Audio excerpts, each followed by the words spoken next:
Hello, hello, hello, everybody. Welcome to another virtual FamJam event. My name is Ardina Downing. I am one of the clinicians with the West Dallas Youth and Family Center.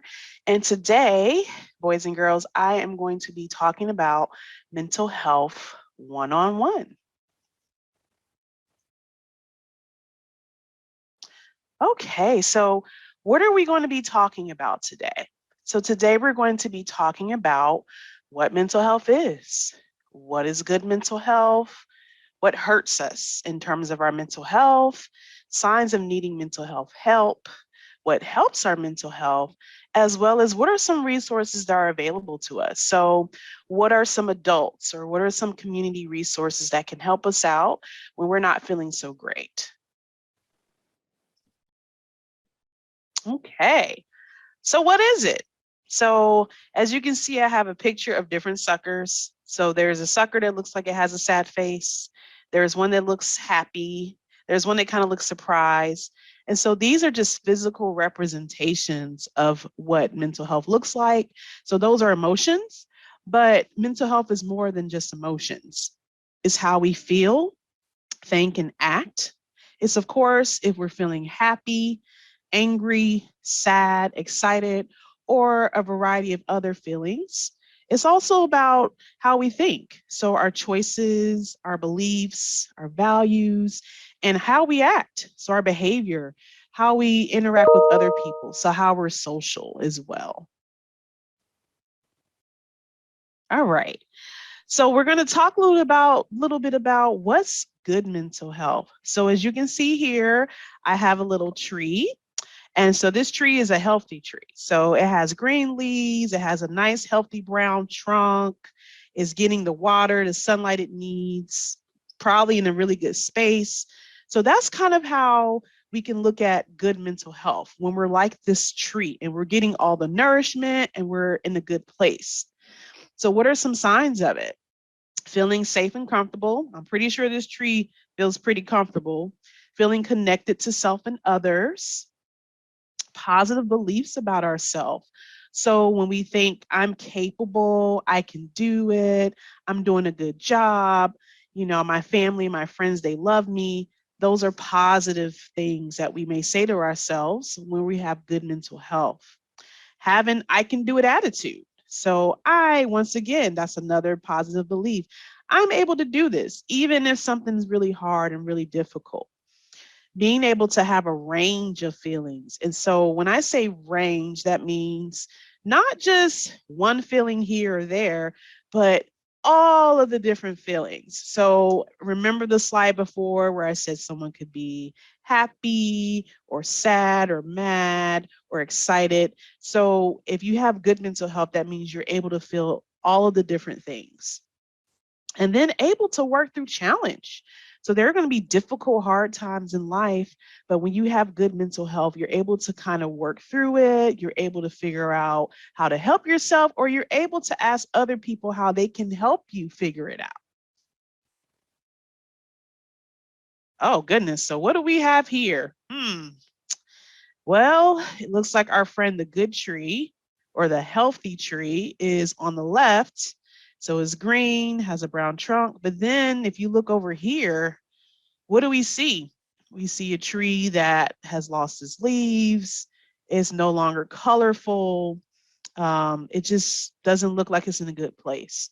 And so, one way of kind of thinking about this or looking at this is sometimes our good mental health can turn into mental health that's just declining or it's not so great. And that happens in life. And so when we think about trees, trees have different seasons, right? So trees have seasons when they have flowers, they have leaves, and then they also have seasons where those leaves fall off or those leaves turn brown. And so one way of looking at mental health is that sometimes there's different seasons, just like with trees, for our mental health. And sometimes it's what happened that creates a season of brown leaves or leaves that are falling off. So let's see what happened to this tree and see if there's a way for us to help it out. So unfortunately, this tree represents all the things that hurts our mental health.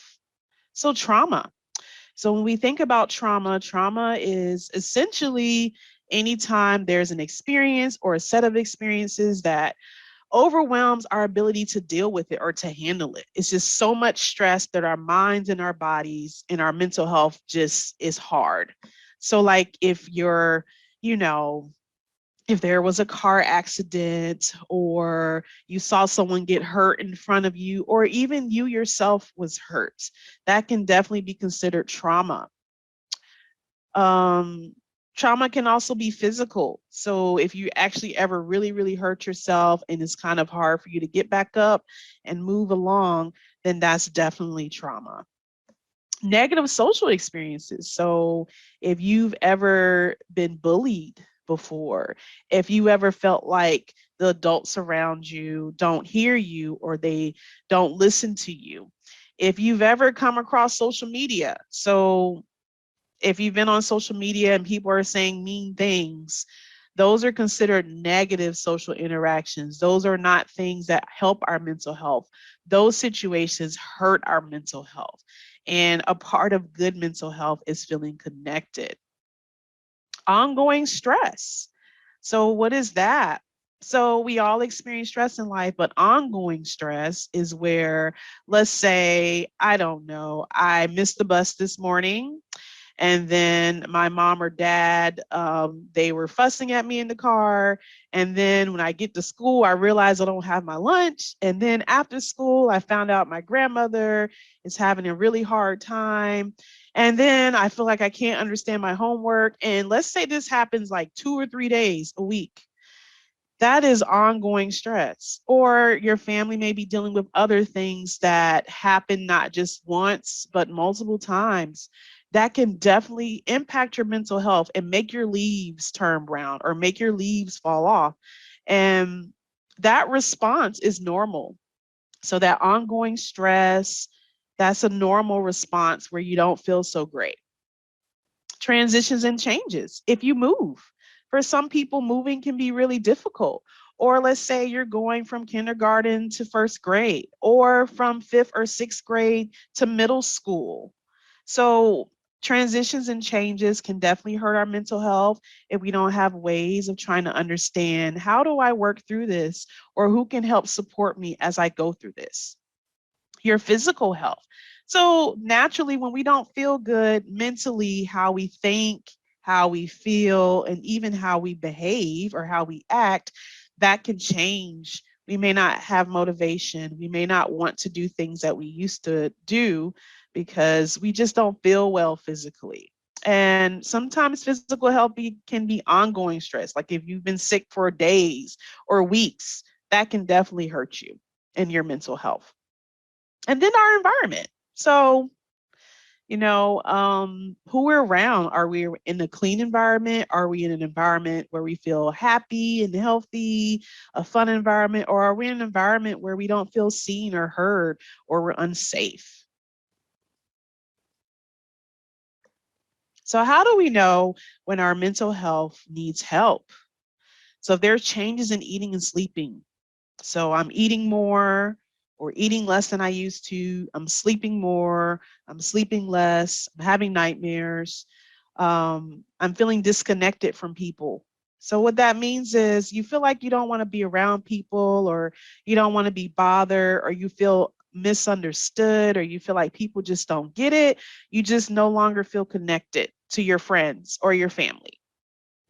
Feeling isolated from others, which is kind of the same. You just don't feel like being in the company of other people.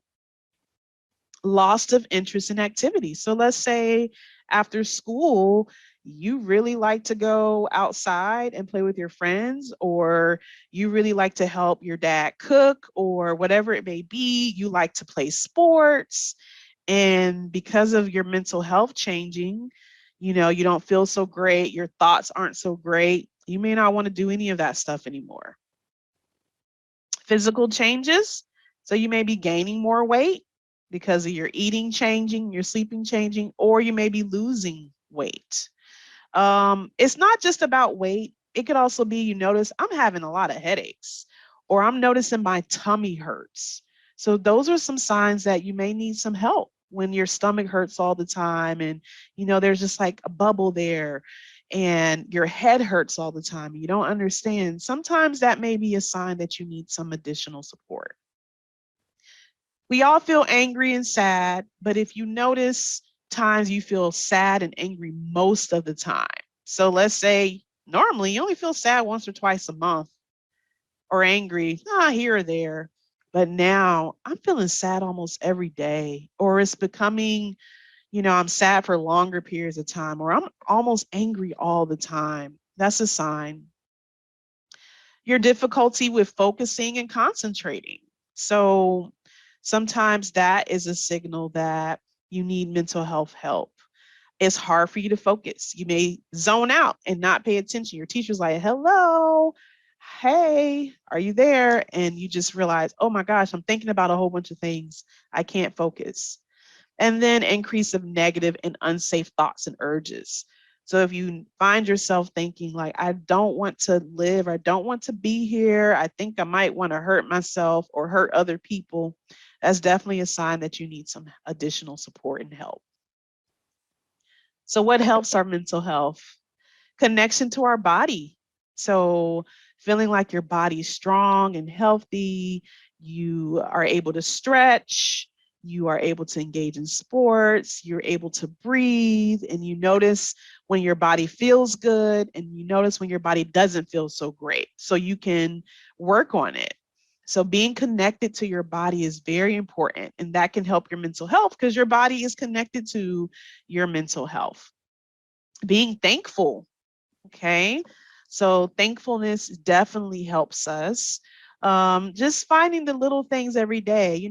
I'm grateful that I had breakfast this morning. I'm grateful that someone came to pick me up from school. I'm grateful that someone helped with my homework, or I had a friend that said a kind word to me. So you see this little water pail that I have here. So this is like watering your tree, is making sure your tree gets the things that it needs to do well and survive. More water would be healthy activities you enjoy. So if you're feeling a little sad or angry, you know what? Maybe me going to jump rope, that might actually help me feel a little bit better, even when I'm feeling this way. Humor, laughing, joking, playing, all of those things can help our mental health. Social connectedness. So helping others, being there for your friends, being there for your family, and also having healthy relationships. And healthy relationships are relationships where you feel safe, you feel comfortable, you feel secure, you feel like the person's consistent, which means that they're there for you more times than they're not. And when we have those things, we definitely can tell our mental health is getting better. It's important to be connected to others. So we talked about some of the things we can water. We can water our tree with, but what else do trees need? Of course, they need sunlight. And so I have a nice little sun here that's dancing around. And so what else can help? What is our sun? What does that sunshine look like? Brain work, learning new information, trying new things. So you developing interests. So something maybe new that's fun that you haven't tried before. Learning about things that interest you to see if it's something that, will kind of help you work through any challenges you may have. Sometimes just learning new information helps our mental health because it takes away from the things that are bothering us. It's like giving your brain exercise, developing and using coping skills. So a coping skill is something you do or with, whether it's just yourself or with another person to help you get through the challenges we have or the hard times we may have in life. So finding ways to work through the challenges. A coping skill can be something as simple as I'm taking deep breaths.